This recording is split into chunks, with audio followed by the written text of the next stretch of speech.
Hello guys, welcome back to my channel. ये हमारी advertisement management series के MCQ का पार्ट 2 है। तो जल्दी से अपना रिवीजन कर लेते हैं। आज का संपूर्ण व्यावसायिक तंत्र डैश की ओर केंद्रित होता जा रहा है। At present the whole business structure is being centred towards. तो हमें पता ही है कि किसकी तरफ होता जा रहा है, क्रेता की, यानी कि हमारे कंज्यूमर ग्राहक की तरफ, और हमारा केंद्रित होता जा रहा है। अब भर्ती के साधन हैं। The source of recruitment are आंतरिक स्रोत, इंटरनल, बाह्य स्रोत, एक्सटर्नल, या दोनों। अब अगर हमें अपनी पोस्ट, हमारी एक पोस्ट खाली और हमें एम्प्लॉय चाहिए, तो हम इंटरनल सोर्स भी यूज़ कर सकते हैं कि हम अपने जो उससे अंडर काम कर रहे हैं उनका प्रमोशन कर दें। ये हमारा इंटरनल सोर्स हो जाएगा। और बाह्य सोर्स के लिए हम क्या कर सकते हैं, इंटरव्यू ले सकते हैं लोगों का और उनको सिलेक्ट कर सकते हैं। तो इसमें हमारे आ जाते हैं सी, यानी कि ए और बी दोनों। एक व्यावसायिक संस्था की नींव किसके कंधों पर रखी जाती है? Who bears the foundation burden of a business unit? विपणन प्रबंधक यानी कि मार्केटिंग मैनेजर, सेल्स इंस्पेक्टर, विक्रय निरीक्षक, डायरेक्टर, संचालक, या फिर सेलर। तो हमारी जो व्यावसायिक संस्था की नींव है वो रखी जाती है हमारी विपणन प्रबंधक पर, क्योंकि जैसी हमारी मार्केटिंग होगी, हमारी व्यावसायिक संस्था उतना बेटर वर्क कर पाएगी। तो ये काम हमारा करता है मार्केटिंग मैनेजर। अब नंबर 4, विक्रेता के चयन में सर्वप्रथम कार्य किया जाता है। The first thing in the selecting of salesman is योग्यता का निर्धारण, डिटर्मिनेशन ऑफ क्वालिफिकेशन, मनोवैज्ञानिक जांच, साइकोलॉजिकल टेस्ट, लिखित परीक्षा, रिटर्न टेस्ट, या फिर साक्षात्कार, इंटरव्यू। तो इसमें हम सबसे पहले करते हैं योग्यता का परीक्षण, क्योंकि जब हमें पता है कि वो हमें सबसे पहले देखना पड़ेगा कि क्या वो उस चीज़ के लिए उसमें क्वालिफाइड है। अगर हमें चाहिए, हम क्या करेंगे, पहले हमें एक पोस्ट हमारी खाली है और हमें उसके लिए एम्प्लॉय चाहिए, तो हम सबसे पहले ये बताएंगे कि इस पोस्ट में करना क्या है, उसकी योग्यता क्या होनी चाहिए। फिर उसके बाद इंटरव्यू लेंगे, फिर हम उसके टेस्ट लेंगे, साइकोलॉजिकल और रिटन टेस्ट। तो सबसे पहले हम क्या करेंगे, ये बताएंगे कि आपको किस चीज़ में योग्यता होनी चाहिए इस इंटरव्यू को देने के लिए। तो हमारा ए हो जाता है इसका आंसर। विभिन्न माध्यम जिनके द्वारा उत्पादक से माल उपभोक्ता तक पहुंचाया जाता है कहलाते हैं। Means of sending the goods from the producer to consumer are called. तो हम किसके माध्यम से पहुंचाते हैं? प्रमोशन से नहीं, प्रमोशन से तो हम अपने क्या करते हैं, प्रोडक्ट के बारे में लोगों को बताते हैं। डिस्ट्रीब्यूशन मतलब हम उनको देते हैं। हमारा जो ट्रांसपोर्ट है उससे हम सिर्फ प्रोडक्ट नहीं पहुंचाते, और भी अपने सामान मंगाते हैं, कच्चे सामान मंगाते हैं, पर जो सिर्फ हमारी क्या कहते हैं, प्रोडक्ट हमारी कंज्यूमर तक पहुंचाने के लिए स्पेशली बनाई जाती है, वो हो जाते हैं हमारे डिस्ट्रीब्यूशन चैनल्स। अब हमारा निम्नलिखित में से कौन सा संवर्धन मिश्रण का अंग नहीं है?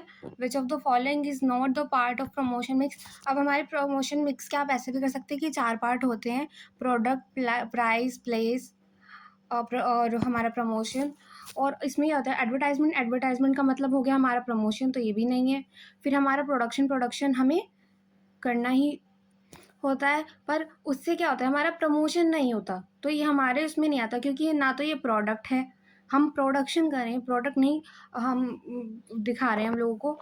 हम पब्लिसिटी करें तो उसमें भी हमारा प्रमोशन होता है, तो ये भी इसके पार्ट में आता है। पब्लिसिटी से भी क्या होता है, हमारे प्रोडक्ट का प्रमोशन होता है, तो हमारा क्या बचे, प्रोडक्शन। प्रोडक्शन से हमारा प्रोडक्ट लोगों तक नहीं पहुंच रहा है, हम सिर्फ उस प्रोडक्ट को बना रहे हैं। अब हमारी जो विज्ञापन अभियान प्रक्रिया होती है, एडवर्टाइजमेंट कैंपेन का प्रोसेस होता है, वो कैसा होता है? वो सिस्टमैटिक भी होता है, क्रमबद्ध भी होता है, समयबद्ध भी होता है, क्योंकि हमें टाइम के अकॉर्डिंग अपने प्रोडक्ट्स बनाने हैं, साइंटिफिक भी होता है। तो इसमें क्या आते हैं, ऑल ऑफ दीज, यानी कि हमारा जो ऑप्शन होगा वो हो जाएगा ऑल ऑफ दीज। अब आते हैं हमारे पोस्टर बैनर विज्ञापन के माध्यम है। Poster banners are media of advertisement. अब जो हमारे पोस्टर और बैनर्स होते हैं वो हमारे, हम आंतरिक तौर पर तो नहीं लगाते कि हमने अपनी दुकान के अंदर बैनर लगाए हुए हैं, होर्डिंग्स लगाए हुए हैं, ऐसा तो नहीं होता, तो ये हो जाते हैं बाह्य माध्यम।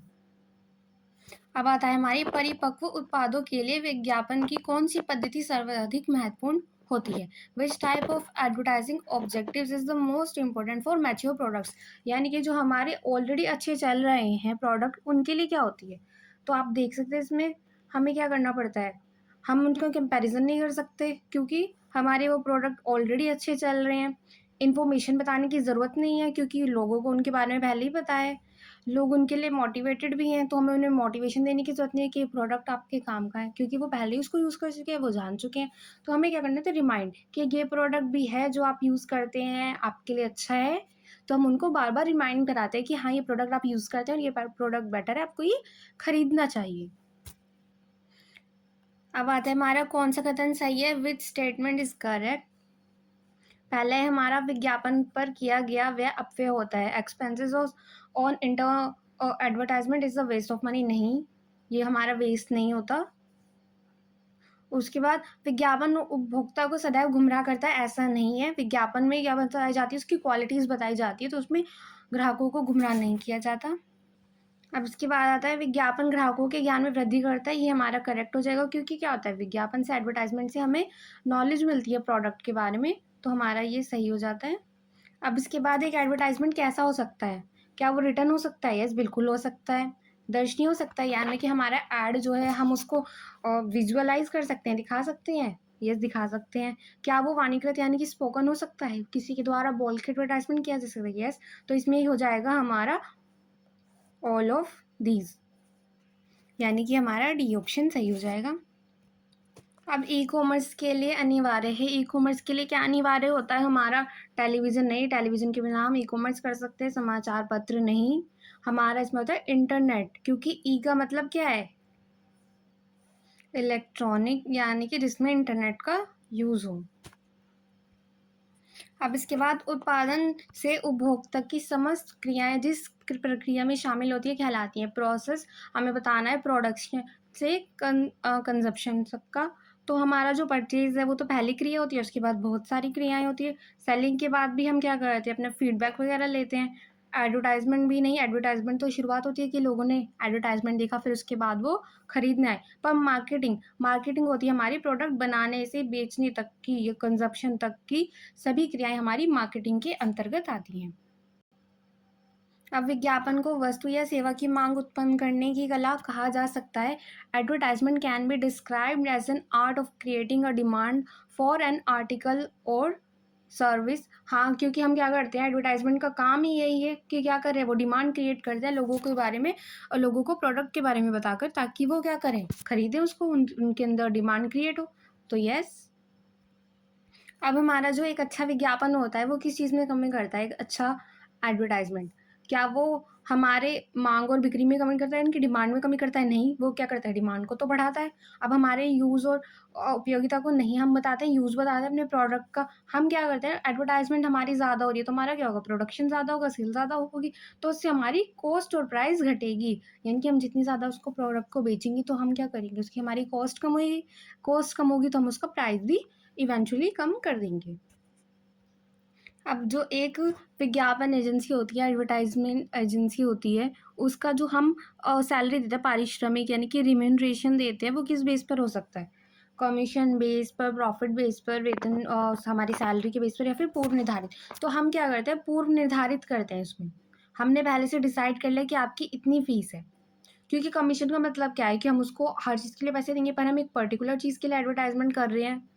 लाभ किस पर, कि हम उसको प्रॉफिट पे नहीं दे सकते, सैलरी बेस नहीं कर सकते, क्योंकि क्या करें, हम रेगुलरली नहीं करवा रहे हैं एडवर्टाइजमेंट। तो हमारा क्या होता है, पूर्व निर्धारित, कि हमने पहले उसकी डिसाइड कर लिए फ़ीस कितनी है, उस आधार पर हम उसको दे रहे हैं सैलरी या पे। उत्पादन व विक्रय की विभिन्न विधियों का सम्मिश्रण कहलाता है, यानी कि हमें प्रोडक्शन और सेल्स का मिक्स बताना है। तो क्या होता है, प्रोडक्ट मिक्स नहीं हो सकता, हमारा सेल्स मिक्स नहीं हो सकता, क्योंकि हमें कंबाइन बताना है। मार्केट मिक्स नहीं हो सकता, तो इसमें क्या है, मार्केटिंग। मार्केटिंग में क्योंकि हमारी क्या आ गई, सभी क्रियाएं आ गई, हमारे प्रोडक्शन से लेके सेल्स तक की सभी क्रियाएं आ गई, तो उनके मिक्सेस भी मार्केटिंग मिक्स के अंतर्गत आते हैं। विक्रय व्यवसाय का डैश होता है। सेल्स क्या होती है, बिजनेस की। ब्लड लाइफ, यानी कि जीवन रक्त, लाइफ ब्लड। अब हमारे टेलीविज़न पर कौन से एडवर्टाइजमेंट नहीं किए जाते, सिगरेट का एडवर्टाइजमेंट नहीं किया जाता, हमारी जो शराब होती है उसका एडवर्टाइजमेंट भी नहीं किया जाता। तो इसमें क्या था, ए और बी दोनों, इन दोनों का एडवर्टाइजमेंट टीवी पर अलाउ नहीं है। अब हमारा इनमें से कौन सा है जो हमारा एक बाइंग मोटिव नहीं है? फैशन हमारा बाइंग मोटिव होता है, हमारी सेल्फ सिक्योरिटी भी हमें चीज़ों को खरीदने के लिए मोटिवेट करती है। हमारी आदत भी है कि हमें कोई चीज़ यूज़ करने की आदत है तो हम वो खरीदेंगे। पर सेल्समैन का प्रेशर है, अगर सेल्समैन हमें प्रेशर कर रहा है किसी चीज़ को खरीदने के लिए, तो ज़रूरी नहीं है हम उस चीज़ को खरीदें, वो हमारी पर्सनल चॉइस है। अब जो एक बाइंग की हमारे मोटिव होता है, वो किसकी अर्ज होती है, वो किसकी आंतरिक इच्छा होती है। तो बनाने वाला अपने प्रोडक्ट खरीदेगा नहीं। मिडलमैन का काम क्या है? प्रोडक्ट बेचना। रिटेलर का काम है प्रोडक्ट बेचना। कंज्यूमर का काम है प्रोडक्ट को खरीदना। अब जिन संस्थाओं की यानी कि हाँ, जिन अभी फर्म्स की क्या होती है, गुडविल बहुत अच्छी होती है, यानी कि लोग उनके बारे में बड़ा अच्छा सोचते हैं कि ये बहुत अच्छी कंपनी है, इनके प्रोडक्ट बड़े अच्छे हैं। तो वो क्या करती हैं, वो अपने प्राइस अधिक मूल्य पर रखती है, मतलब अपने जो प्रोडक्ट है वो अधिक मूल्य पर बेचती है, क्योंकि लोग खरीदेंगे ही। उन्हें पता है कि भाई उनका प्रोडक्ट बेटर है, उनकी गुडविल बहुत अच्छी है। तो वो क्या करती हैं, क्योंकि अगर हम नीचे मूल्य पर रख रहे हैं तो क्या होगा, उनका लॉस होगा, क्योंकि लोग तो तब भी खरीदेंगे। अब बाज़ार में प्रवेश नहीं, क्योंकि जब उनकी ऑलरेडी गुडविल अच्छी है तो इसका मतलब वो पहले से मार्केट में है। तो वो क्या करती है, अपने प्रोडक्ट्स को हाई मूल्य पर बेचती हैं। अब हमारे डैश के अंतर्गत विक्रयकर्ता ग्राहक द्वारा उठाई गई आपत्तियों से सहमत तो होता है, परंतु अपने कथन देते हुए इन आपत्तियों को प्रभावहीन कर देता है। तो under dash salesman agree with the objections raised by the customer but he offsets these objection by giving his statement, यानी कि उसने अपना स्टेटमेंट दिया और उनको नकार दिया। तो वो क्या कर रहा है, अप्रत्यक्ष नकार रहा है। मतलब वो क्या कर रहा है, अपना स्टेटमेंट देकर उसको बता रहा है कि नहीं भाई ऐसा नहीं है। वो डायरेक्टली नहीं मना कर रहा कि नहीं, जो आप जो बोल रहे हो वो गलत है, प्रत्यक्ष नहीं कर रहा वो मना उसको। वो क्या कर रहा है, उसको अप्रत्यक्ष डायरेक्टली मना कर रहा है कि अगर नहीं भाई आपको गलत लग रहा है, ऐसा नहीं है।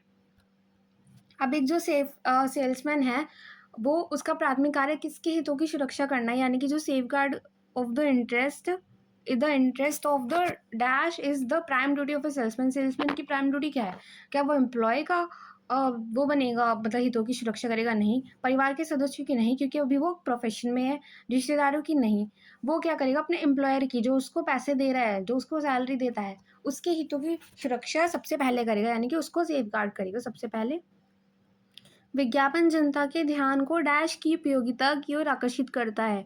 Advertisement attracts the attention for the people towards the utility of dash. तो वो क्या करता है, वो अपनी स्किल नहीं दिखाता, कि अपनी स्किल के बारे में लोगों को अवेयर करा रहा है कि भाई मेरी स्किल बहुत अच्छी है। वो अपनी यहाँ पे पर्सनल योग्यता नहीं दिखा रहा है। वो यहाँ पे सोशल सर्विस नहीं कर रहा है। वो क्या कर रहा है, प्रोडक्ट्स और हमारे सर्विसेज के बारे में बता रहा है कंज्यूमर को।